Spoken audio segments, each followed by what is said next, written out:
informs where the narrative goes. I can think of several sort of moments when our narrative is shifted because of performance. Absolutely, and just to add to that, as we were considering where, for example, Finch's character was going and the love of his life, and we reached out to Michael to ask him, if he would be opposed to his wife actually playing the role, and he wasn't. And as you can see, it's just phenomenal work.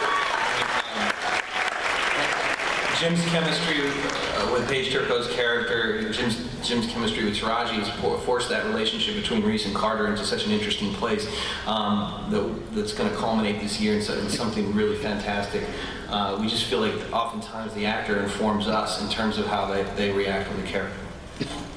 Well, you brought that up, and that's why I was so moved in the finale, because it really seemed so real, because it was Michael's wife playing his fiancée. Next question.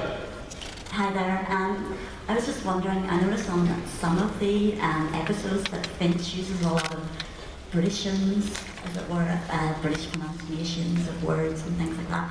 And I was just wondering, is that a deliberate thing in the script? Or is it just the British man trapped inside Michael Emerson trying to escape? Say Michael Emerson mispronounced the phrase. Am I supposed to answer that? That's a new idea to me. I mean, I'll have to go back and watch a few episodes. Yeah, I guess Mr. Finch has a somewhat formal way of expressing himself, and maybe a larger than average vocabulary. But no matter what you... It may be a kind of a subliminal hangover from my stage days or something like that, but I relish a character that has language gifts, so probably that's something that's happened between me and the writers. They'll dish it to me and they'll see that I enjoy it, and so we keep batting it back and forth. Next question. Hi. First, I just want to thank you all for making the show. I was here for the pilot like 2 years ago, and I thought it was the best thing I saw here, and now I think it's the best show on TV. It's fantastic.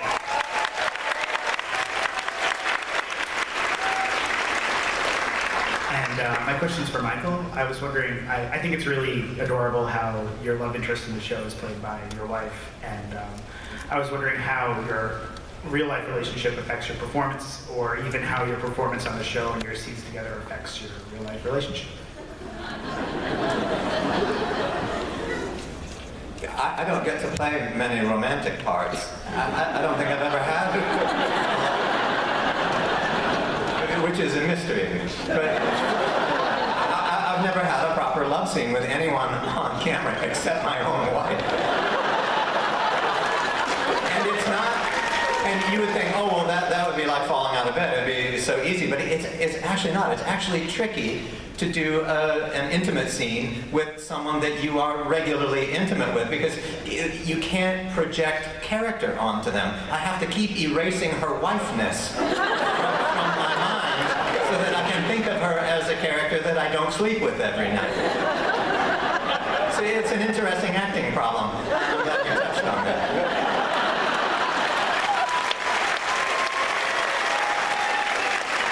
Good question. Next question. My name is Steve. I've got a question. Are you going to bring Paige Turco back and maybe do anything more with the character this year? Oh yeah, Zoe is the fixer, and shit needs to get fixed, so she's coming back.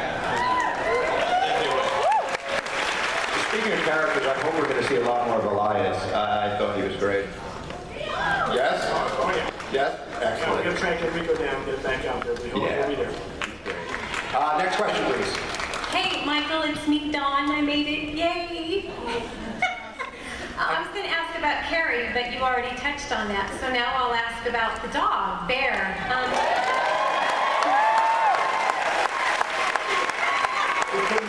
What's it like working with the animal, the dog? Do you enjoy that? Well, how do I answer that? You know, there's that old canard in show business that you don't work with children and animals.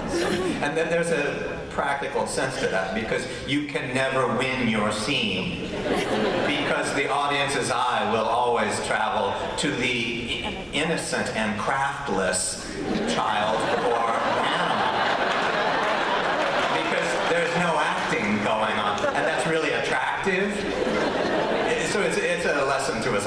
I'm sure, but I like our dog actor. Boker is the dog's real name. I have a dog at home that's 1/10 that size, so I struggle to manage so large and willful an animal as Boker is, but the scenes turn out great. And I just hope Boker will keep me on the show.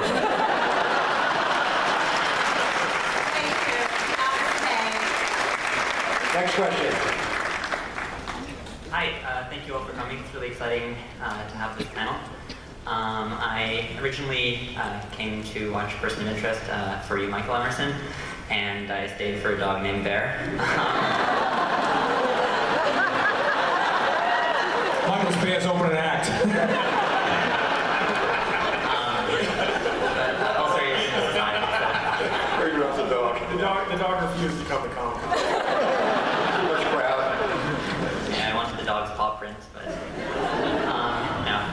It's a great cast, and Your People question? stop me on the street and they say, I saw the show last week. It was good, but where was the dog? I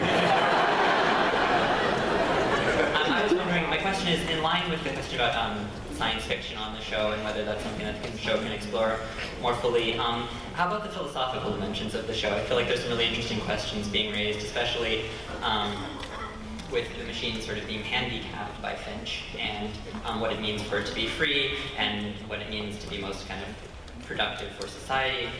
Can we expect to see more of that? If you could let us know what happens next, we would be incredibly grateful. No. I'm with you, though. I thought that, to me, the most poignant thing that's ever been on the show is that idea of the machine being somehow sentient, independent, pitiable, orphaned. I thought, what a great notion that is, that we could have to have our heartstrings tugged at by the plight of a disconnected artificial intelligence. I thought that was a great stroke.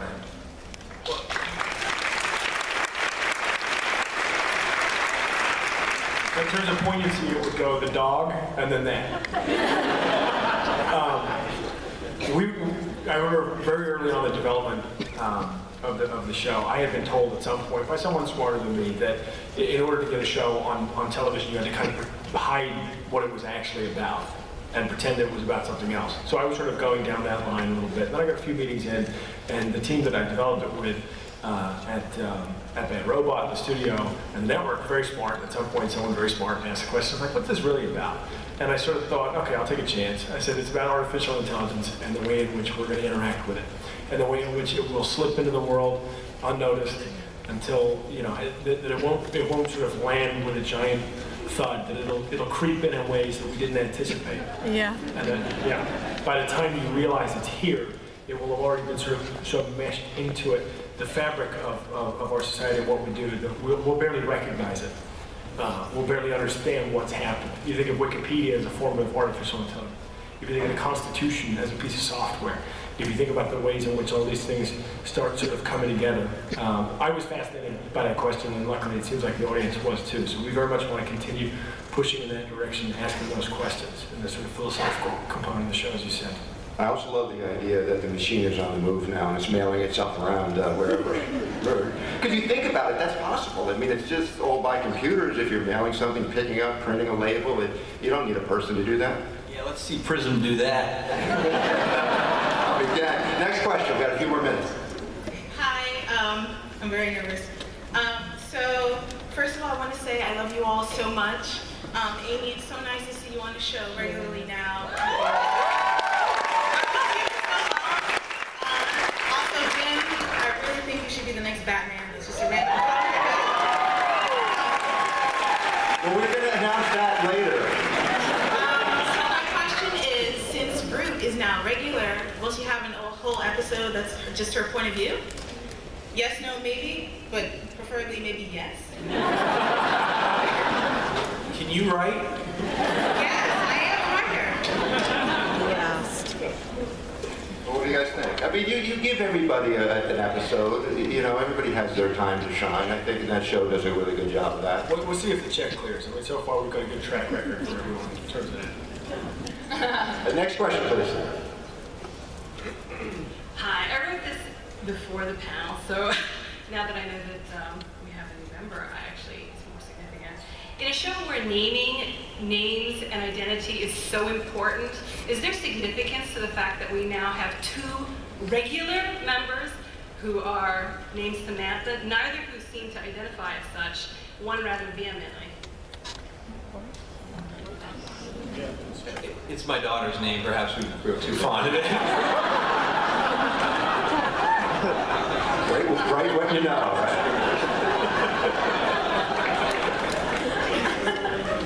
Next question. Thank you very much. You guys are amazing. I will say that this is the only show that if I watch it without my husband, we're going to have issues. So this is a family affair at the Grant household. And my husband's in the military and he really identifies with your character, Jim. I mean, he really he calls himself Mr. Reese around the house now. It's kind of scary. At least you're attractive, so it's helpful for me.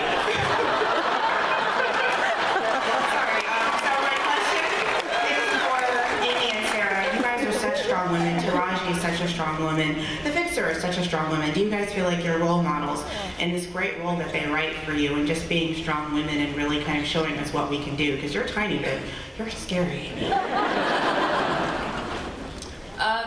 Yes. I think it's incredibly important to, I don't know if I am a role model, but that would be nice, and I hope I'm setting a good example. And it's one of those things I feel like in Hollywood, and not just in Hollywood, but really just in the world. I mean, there are places where women are not equals and treated as second-class citizens all the time, and just disregarded. And so I think it's the plight of women, internationally. Really, it's our job to represent ourselves in the highest light that we possibly can, and thank God that I've been given this opportunity to play this role. She is as strong as she is, and I think we've just kind of touched on everything that she can do. I think she can do a lot more, and I hope I'm a role model, and I hope I'm a good one at that. An excellent one. We should be. Jonah, you mentioned Facebook earlier. You guys have a... Can Amy answer that question? I was just going to say one other thing is the great thing that Jonah and Greg have done is also put together an amazing writing staff, and there's some really wonderful female writers on the staff, and I think that helps.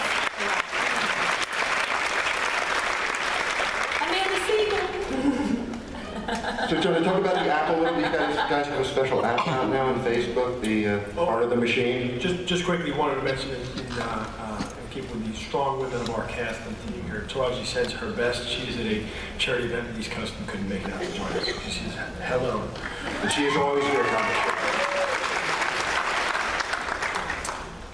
We wrapping it up? Yeah, we're wrapping up. I think. Sadly, thank you guys again for coming out.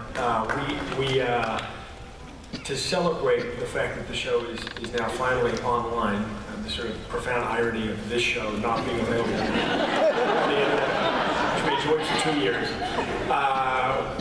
We have some fun surprises in store. I don't want to tip them completely too much, but take a look at our Facebook page. You guys watch us. We want to start watching you guys a little bit without the help of the NSA. So keep your eyes peeled. Well, thanks everybody for coming. Thanks for the cast and crew. Thanks for a great show.